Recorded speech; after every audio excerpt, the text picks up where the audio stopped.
Why is nature always called Mother Nature?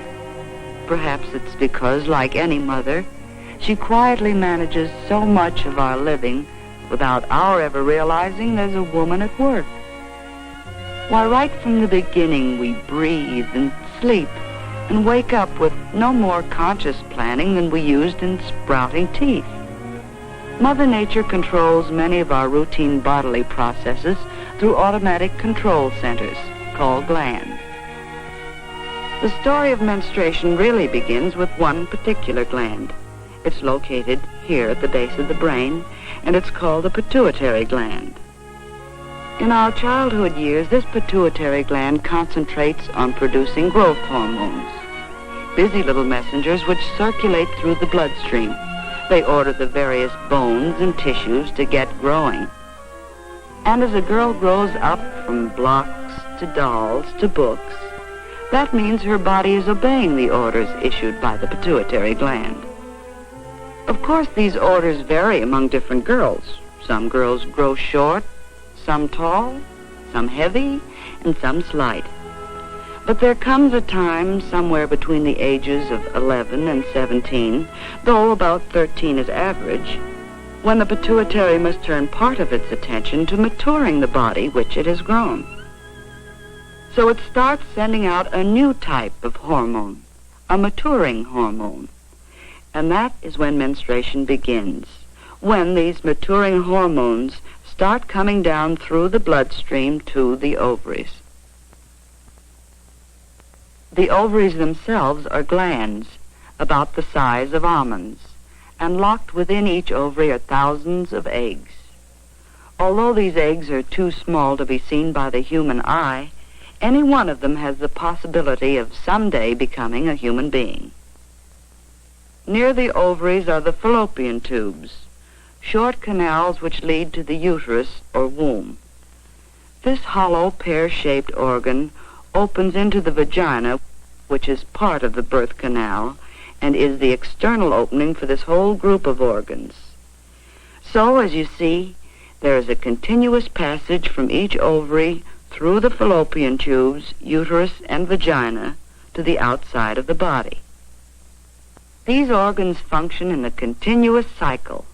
The pituitary gland starts the process when it sends its maturing hormones down through the bloodstream to the ovaries.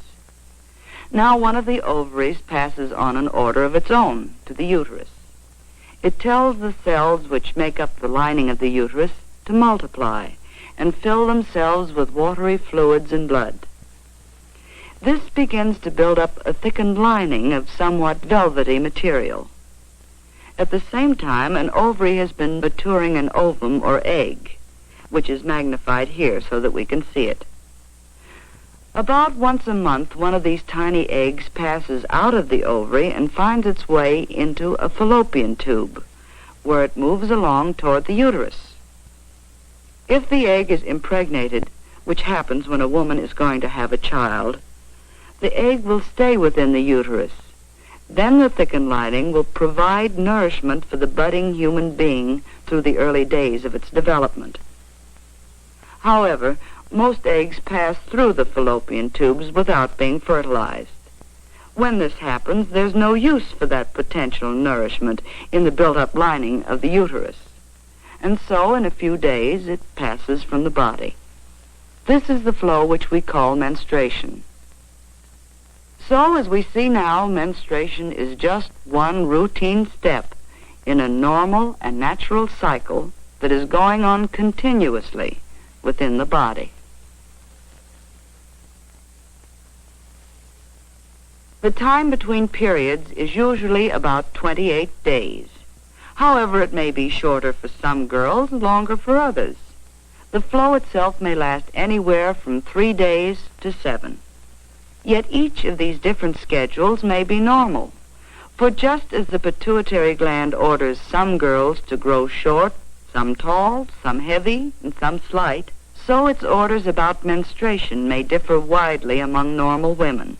The important thing is that you should be fairly regular within yourself. Of course, a girl may be irregular during the first year or so, but after that, when her system is settled down into a routine, her period should always be about the same number of days apart and last about the same length of time. Try not to throw yourself off schedule by getting overtired, emotionally upset, or catching cold. And if your timing goes seriously wrong, or you're bothered with severe cramps or headaches, you should have a talk with your doctor. Of course, you'll want to keep a personal calendar. Mark the first day of each period and check to see that there are about the same number of days between periods. It's not only a useful record of past performance, but it comes in handy when you have to plan ahead. This calendar appears in an interesting booklet called Very Personally Yours.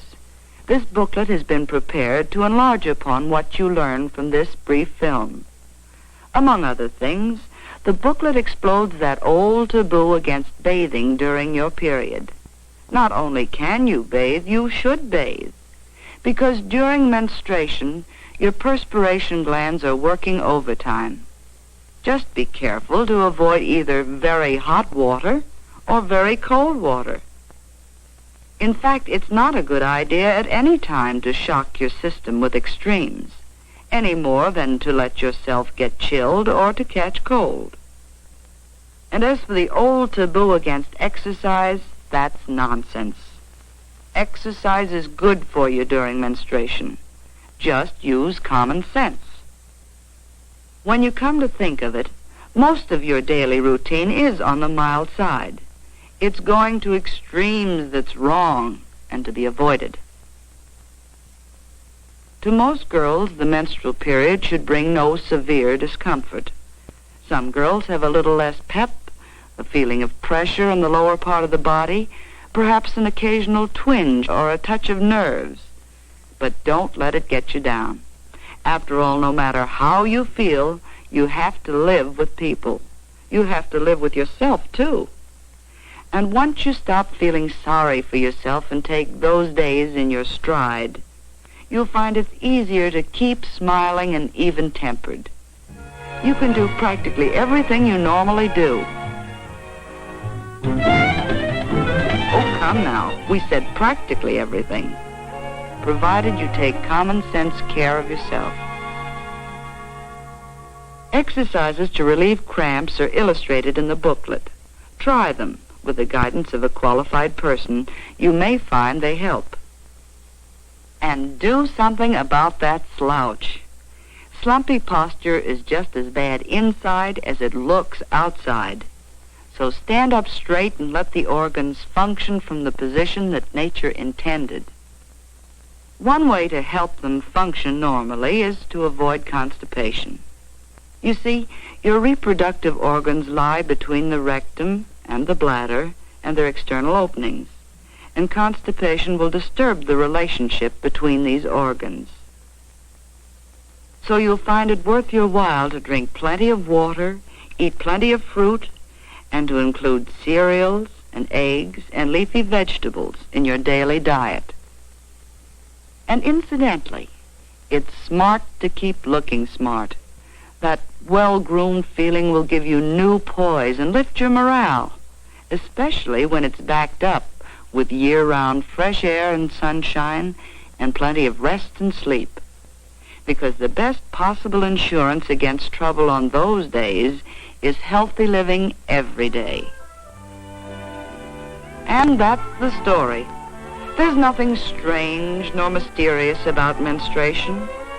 All life is built on cycles, and the menstrual cycle is one normal and natural part of nature's eternal plan for passing on the gift of life.